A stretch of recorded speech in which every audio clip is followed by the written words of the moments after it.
Bakit? Ayaw pa din.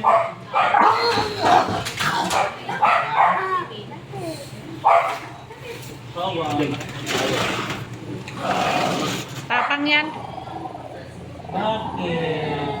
Ay, Diyos. Ay. Oh, wala bait. Bait yan si Aksa. Hi. Hello. Hi.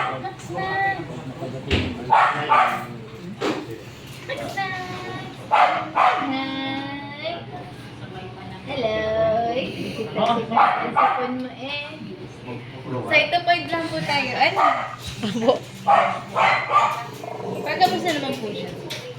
Madalas Okay, pa okay. mga ate. Hindi, siya na, inaano na kasi namin, sinesearch naman po ano yung mga bawal na pagkain. Yung PH na nga. Naka-hypoallergenic ba siya? Na ano. Naka-McDo ka pala. Sige, prepare lang po.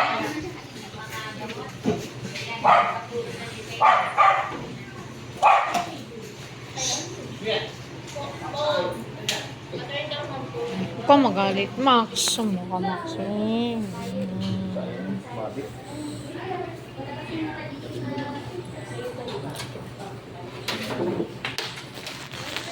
Diyan ka lang. Dito muna ako, ha? Bye.